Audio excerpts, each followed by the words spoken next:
So I'll hear people say, if you believe it, then you can achieve it. And the problem with that is they're leaving out the most important part of the equation. And that part is work, action, actually doing something. That's what you have to do to achieve anything. Yeah, you gotta believe it, but you better get the work done. And most people will not be successful. They will not reach whatever they wrote because when there's not anything emotionally attached to it, they're gonna quit and give up. Most people were closer than they ever thought they were to finishing that big thing, but they never finished it because they didn't feel like finishing it. Or they were doing it and it was pain. And most people quit in the pain because the pain hurts so bad that they don't know if they want to keep going to get to go. Because you're gonna wake up most days and not feel like it. You're gonna wake up most days and not be pumped up. You're gonna wake up most days and not feel like doing it. But when you can get to a point that you do it anyway, then there's no way you won't reach any of your goals. There's things that you know you're supposed to do as a human being. Things that you know are going to improve your life. Do those things. There's things that you know are going to make you a worse person and make your life worse. Don't do those things. Get up early. Do some kind of workout. Eat good foods. Clean your room. Make a list of things that you're supposed to do in your life, and then wake up in the morning and do those things. And no, it is not easy. But you're not going to get it from anyone else but you. You think things are gonna just go your way? Well, they're not gonna just go your way. You gotta make them go your way. You think things are gonna just happen for you? Well, they're not just gonna happen for you. You gotta make them happen. Everyone seems to think that this world, this government, somebody owes them something. Nobody owes you shit. If you want something, go out there and get it. Go out there and fucking take it. That's all there is to it. You need to stop this whining, this crying all the damn time, and get up and do something about it. And the biggest thing I see getting in the way is your fucking feelings. Your feelings. Where there's a will, there's a way. When you've got air in your lungs, then you have no excuse. It's just a matter of perspective. You're either gonna be a fucking sheep, or you're gonna be a lion. You're gonna be an attacker and a go-getter. But if you want to sit there and cry, bitch, and moan and whine all the fucking time, well, you can't, then you sit your ass on that bench with the losers, and you stay there. But don't expect me to turn around and pat you on the back and say, hey, good job for being a fucking quitter. Get up and do something about it. People who win can do and people who lose talk You can win if you choose to learn the things that you need to do and then fucking do them. That's reality. That's the nobody wants to admit, because admitting so means that you have to take responsibility for where you are currently. And you have to say, I am where I am currently because I didn't do X, Y, and Z. And guess what? That fucking hurts a little bit. But once you accept that truth, you are able to then move forward with the actions required to get you to where you want to go. Discipline your body. Free your mind. Get up early and go. Get after it, and you will become the person you want to be. And you become that person through one small decision at a time. Life responds to deserve, not need. Life was not designed to give us what we need. Life was designed to give us what we deserve. Once you understand that little life principle in your own self-interest, I'm telling you, it's life-changing. The ancient law does not go like this. If you need, you will reap. No, it doesn't work that way. A lot of people out there are hoping it works that way. But no, it doesn't. The ancient law goes like this. If you plant, you will reap. If you sow, you will reap. Somebody says, well, I really need to reap. Well, then you really need to plant in your own self-interest. Your own self-interest needs to be educated in how to plant, how to do it so everybody wins, because life doesn't respond to need. You can't go to the soil and say, I need a crop. The soil just smiles at you. And here's what the soil says. Don't bring me your need, bring me some seed. Bring me some effort. Bring me some discipline. Bring me some interest. Bring me some service. Bring me these things, and I'll return to you multiplied by 2 times, 5 times, 10 times. You can't come with need. You've got to come with seed. You've got to come with willingness. You've got to come with skills. You've got to be willing to learn, willing to change, willing to grow, willing to put yourself out, willing to stand up to the bad weather, willing to pull out the weeds, willing to nurture. That's the only way you get a return. Once you understand these principles, self-interest now truly becomes an exciting challenge, making sure everybody wins. Now here's another one. If you want to find, you must search. And if you search, you will find. In order to find, you must search. You must go to the seminar. You must go to the library.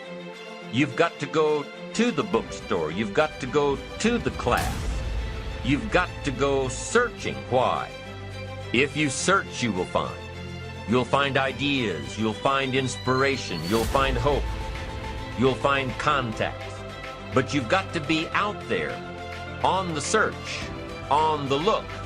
Life reserves its treasures for those who deserve it, not those who need it. Enlightened self-interest, giving so that you will receive, searching so that you will find, making sure that everybody wins all the way around. Enlightened self-interest needs to be educated. Enlightened self-interest says, I will learn that life is not just the passing of time. I will learn that life is the collection of experiences, ups and downs, highs and lows, laughter and tears. You must decide to act. You must have the discipline to act. Now here's what's important about discipline. One discipline affects another discipline. All disciplines affect each other. In fact, here's a good philosophical phrase. Everything affects everything else.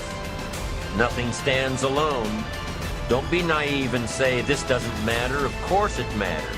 It all matters. Some things may matter more than others, but everything matters. If you'd rather sleep in than go for a walk around the neighborhood, pretty soon it will matter. If you'd rather spend your money instead of saving it, pretty soon it will matter. If you'd rather work late every night instead of going home and spending time with your family, pretty soon it will matter. It all matters. Every letdown affects the rest. If you won't walk around the block, you probably won't eat right. And you probably won't buy the books. And you probably won't attend the seminar. And you probably won't spend your money wisely. And after years of this, it all adds up. So the key to reversing this process is to start picking up the disciplines. It does matter. It all matters. Now, here's the positive side. Every new discipline affects the rest. Every new discipline makes a difference. That's why action is so important. The smallest action, the least action, the action that you won't think will matter. It all matters. Take it. Because when you start accomplishing and the value starts to return, you'll find inspiration to do the next one and the next one and the next one. If you start walking around the block, it'll inspire you to start eating right. You start eating right, it'll inspire you to get a book. You get a book and it'll inspire you to get a journal. You get a journal and it'll inspire you to develop some skills. Disciplines affect each other. Lack affects the rest of your life. The key is to diminish the lack. One of our greatest temptations is to just ease up a bit, to do just a little bit less than you're capable of, to take a little break. Somebody says, it'll just affect my sales. No, it'll affect your consciousness. It'll affect your philosophy. It'll affect your home life. It'll affect everything. No, you can't ease up a bit. That's what vacations are for. When you're at work, work. When you're on vacation, rest. Wherever you are, be there. If you think about vacation when you're at work, you'll surely think about work when you're on vacation. You'll just mess it all up. So be disciplined. Get involved. Do all that it takes to get the job done. Get your health back. Get your bank account where it's supposed to be. Get your family in order. Get disciplined, be disciplined every day. When you set up the disciplines that give your life structure, miracles can happen, multiplied.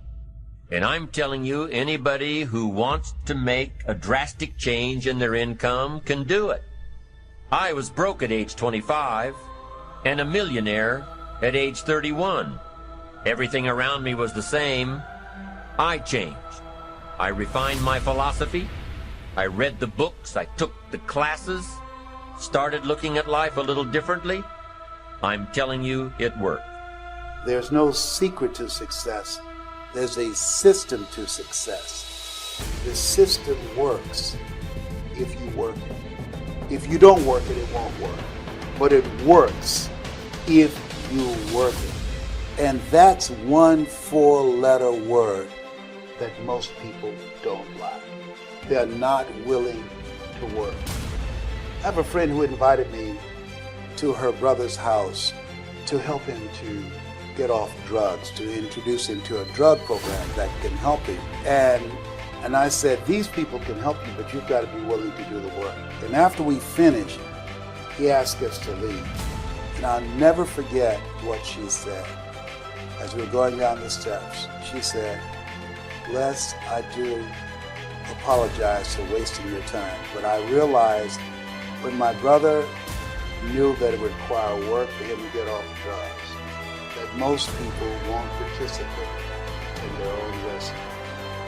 And there are people who will be presented with an opportunity, who know that they could be laid off at any moment, who know that there's no such thing as job security, who know that them keeping their job has nothing to do with how good they are. Yet and still, they'll go to work and have knots in their stomachs, hoping when they open up an email that they have not been told this is your last day. They'll go to work hoping there's not a security guard standing by their desk with a box and say, empty your things in here and take them to the front door and escort them to the parking lot. They go in there hoping it doesn't happen. Why? Because they don't want to do the work. It's an aversion to most people's spirit. And I'm walking around in the jungle and I said, well, Lord, I can't fly like the eagle. I can't run like the cheetah. I can't roar like the lion, and I can't throw my weight around like the elephant. What did you give man as his defense in the whole ecosystem of human, of life force? What did you give me? He said, I gave you a brain. That's why God didn't make chairs. He only brings it halfway. We are taught that God makes furniture. I want you to look around your life for trees, not tables. God's gonna bring it within the reach of your mind, and your creativity is gonna take it the rest of the way. Look at what all we were able to do. No other creature, no other species has sent satellites up into the air, created smartphones. Look at what we did with our head. Why are we not using our head?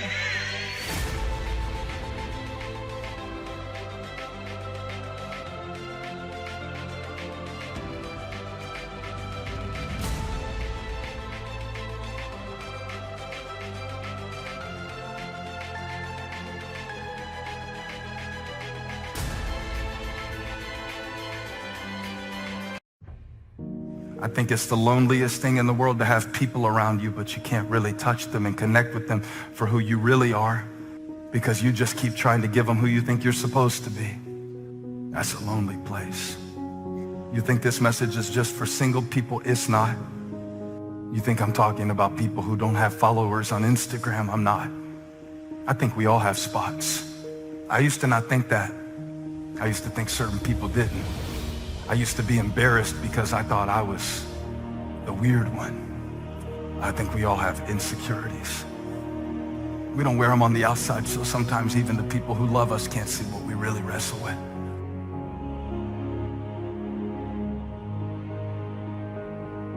Pain is not your enemy, pain is your servant. And pain is telling you that there's a problem here and you need to get it fixed. You need to drag it out of the dark, and you need to deal with this, and you have to decide enough is enough. It's time for a new direction. It's time to say that's it. Turn to somebody and say that's it. Passivity is a spirit, and it'll kill you. It'll kill your relationships. It'll kill your home. It'll kill your marriage. If we just sit back and do nothing, it'll kill you. You're going to have to move ahead in spite of your fear. All right? I've said many times that every major decision in Saddleback's 42-year history that I had to make, I was scared to death to do it. I just did it anyway because I was not going to let fear dominate me. We're going to do the right thing. Never let fear stop you. Courage is not the absence of fear. Courage is moving ahead in spite of your fear. If you're not afraid, you don't need courage. You only have courage when you're scared to death, and you do it anyway.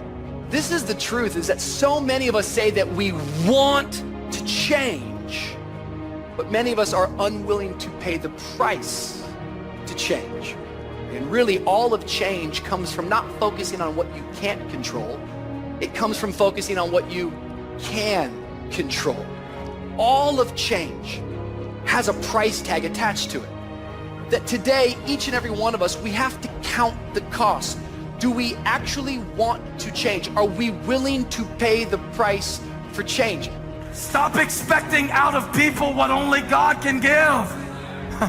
This is why we get depressed. We keep waiting on people to complete us. If you wait on somebody to complete you, you are going to be in a constant state of suspension, LJ. They can help you. God can use people to bless you, but quit putting demands on people that are unreasonable. Here's the truth. Change happens in a moment.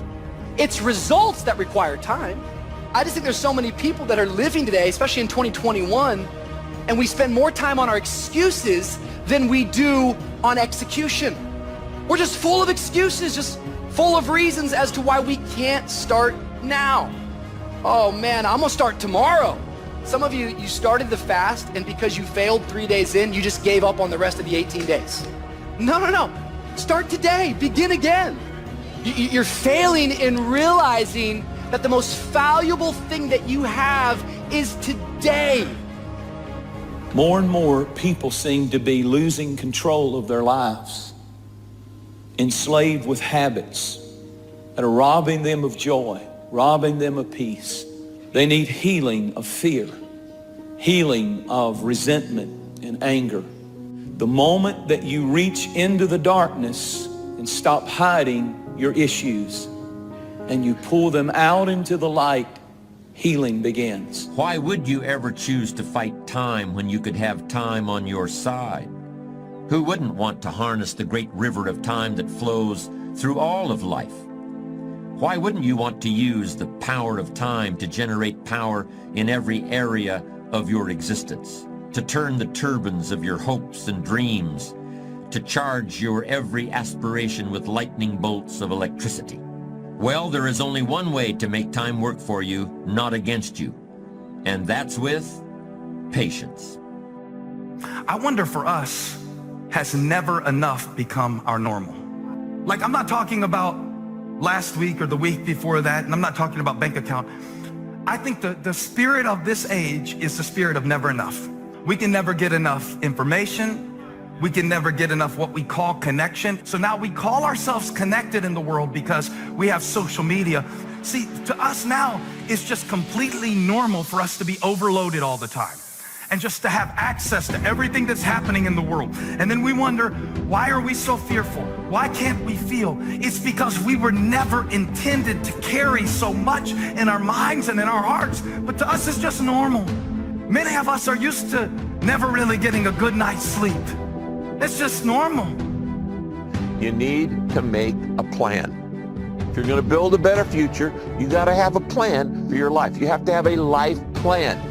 You need to write down a simple plan and get started on building a better future. Now, it's not going to happen without a plan. If you don't have a plan for a better future in your life, you're just going to coast. And you can't coast into a better you. You can't drift into a better future. It takes intention and it takes planning. Now, I'm sure you've heard the old cliche, if you're failing to plan, you're planning to fail. Now, that may be a cliche, but you know what? It's still true. Nothing's going to happen in your life till you first get dissatisfied with what you're doing, take a good look at what's going on inside your soul, and then you come up with a simple plan. I would encourage you to be a transformational person. You see, transformational people, they inspire others in such a way that they positively bring change into people's lives. To be a transformational person, you have to first be transformed. So I would encourage you, make the changes necessary in your life that make you a better person. What I've discovered is that most incredible positive change happens when we begin to embrace good values.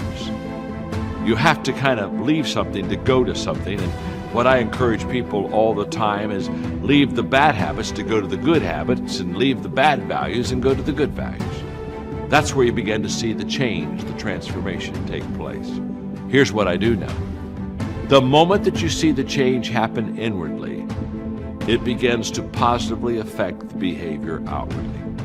When that happens, you become contagious. You got to focus on your strengths. When you're hungry to win, you spend your time and your energy being a warrior, not a worrier. No, you don't expend time worrying because you want to get in a fight mode. And when you have something that you want to do, when life has knocked you down and slapped you around, in order for you to get back up, you got to be hungry to win. I was determined to become successful in this area. Why, Les? Because I was hungry to take care of my mother. And so when you're hungry to win, you realize this. Number one, you go all out. That's what it takes now to make it now. In order to win, in order to create a different life for yourself, you got to be hungry.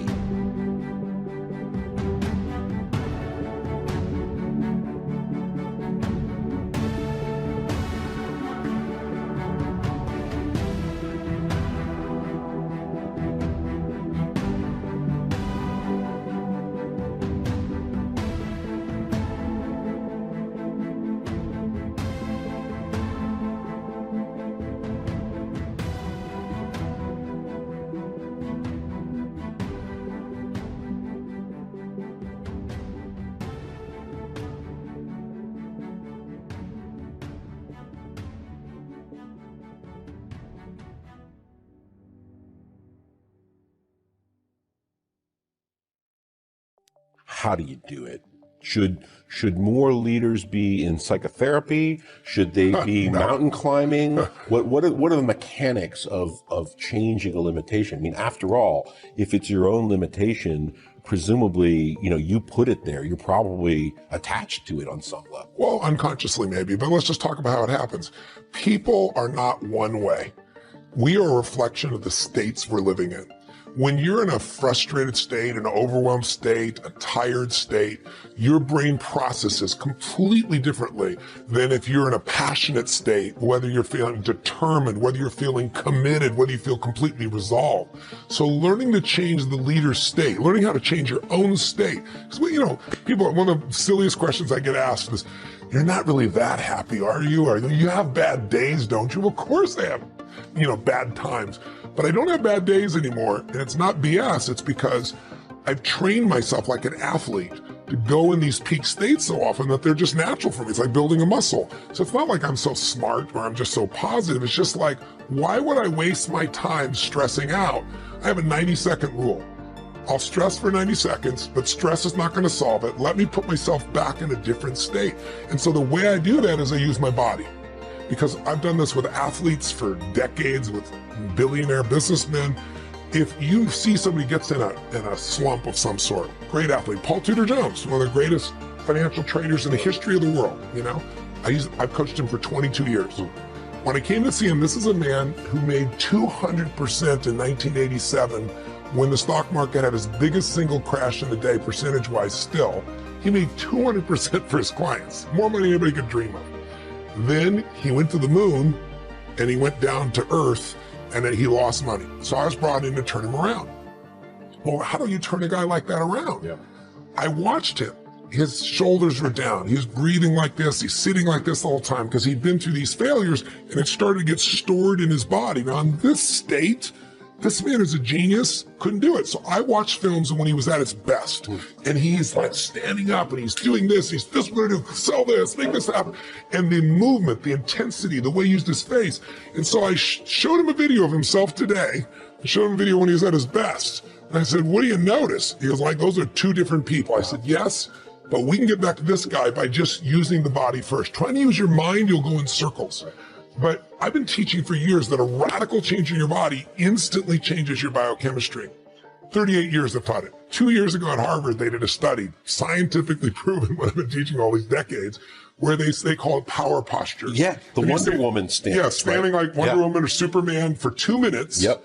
Or like you see guys like this, pulled back like that for 2 minutes. Literally increases your testosterone in your biochemistry within 2 minutes by 20%.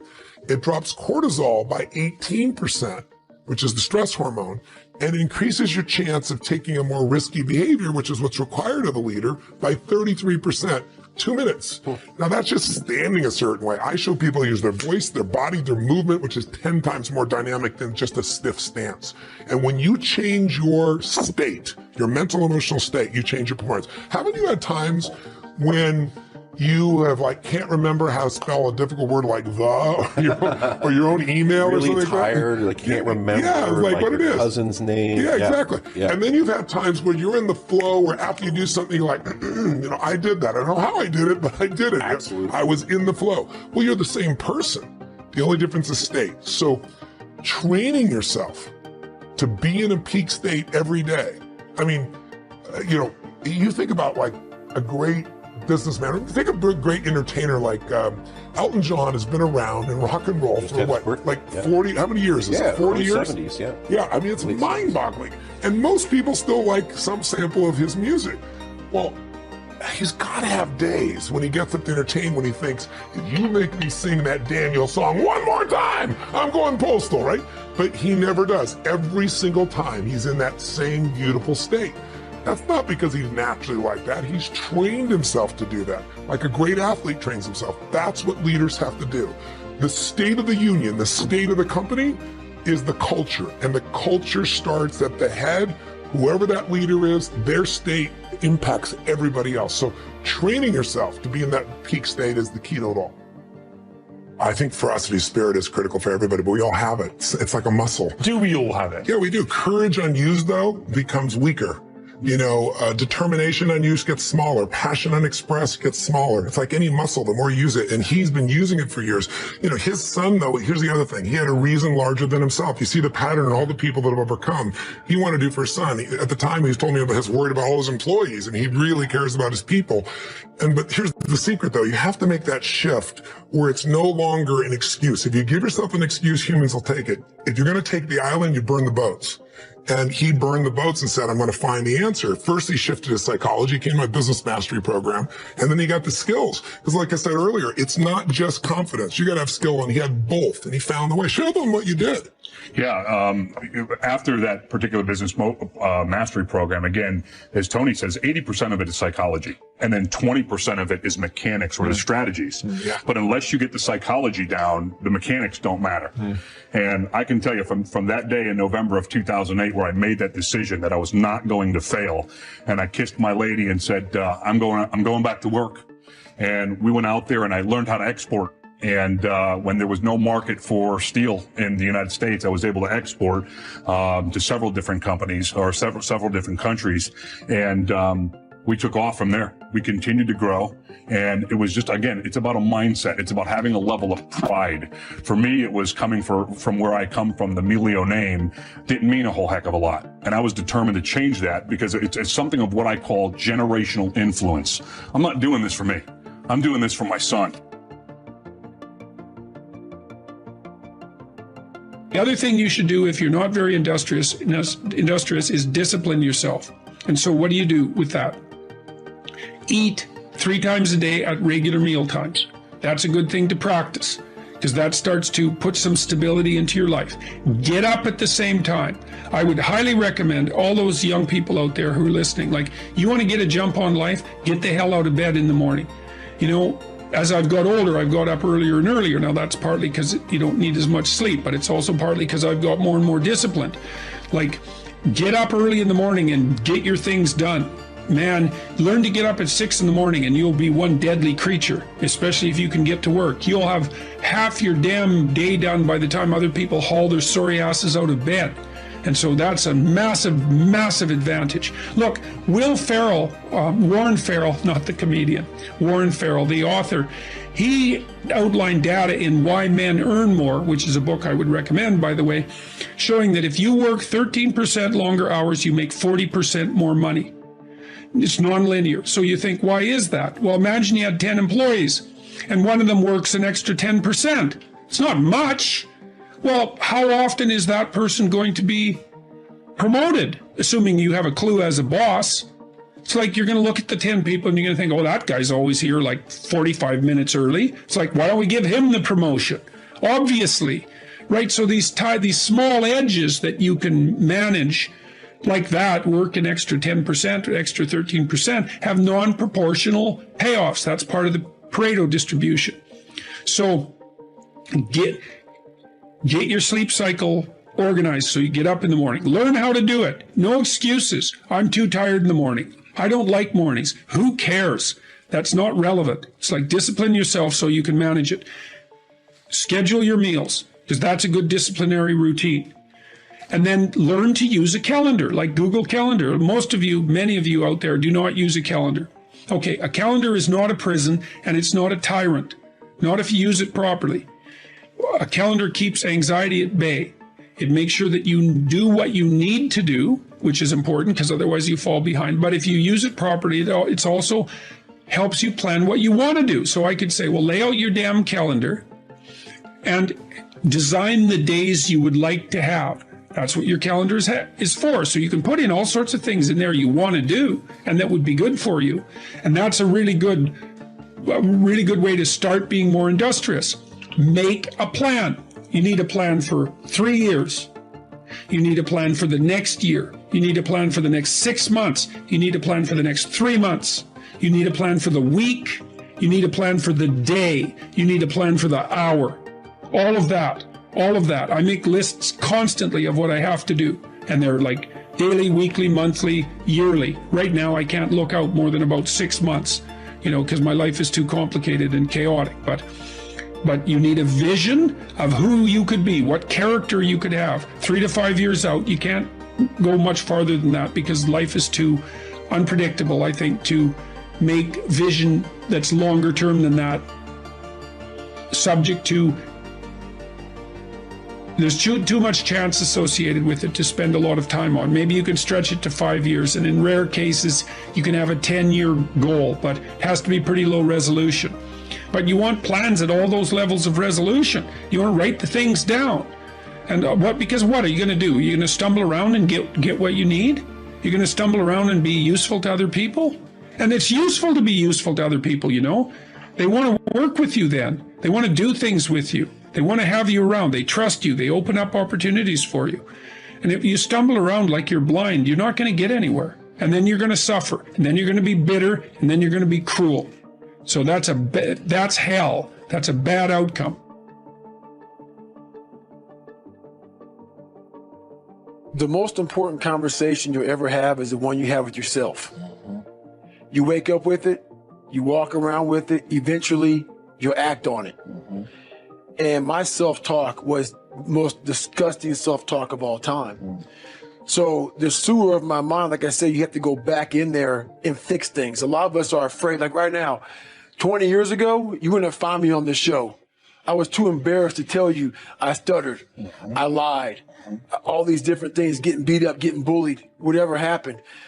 But that's where the true transformation starts to happen.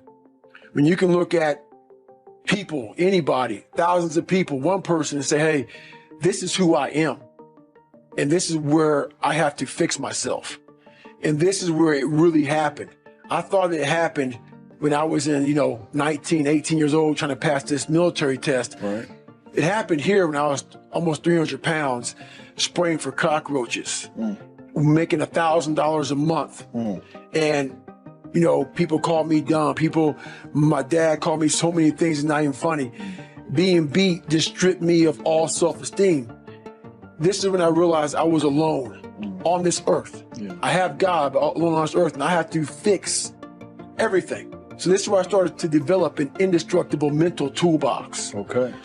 So I came home one night after spraying for cockroaches at Ecolab, and literally I was praying at Steak and Shake, and I would go across the street to 7-Eleven. I had a 45-minute commute home. So I worked from 11 o'clock at night to 7 o'clock in the morning. Okay.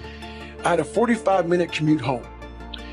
And my stop would be, Steak and Shake, chocolate milkshake, across the street, 7-Eleven, box of mini chocolate donuts, and I would eat that on the way home. Yeah, sure. When I come home, I turn the TV on, I take my shake because the box of donuts they were killed. Oh yeah. I kill those. Yeah. Go back to the back, turn the TV on and take a shower. Listen to the TV while I'm taking a shower. This day I heard these guys on the TV talking about Navy SEAL, toughest, class 224.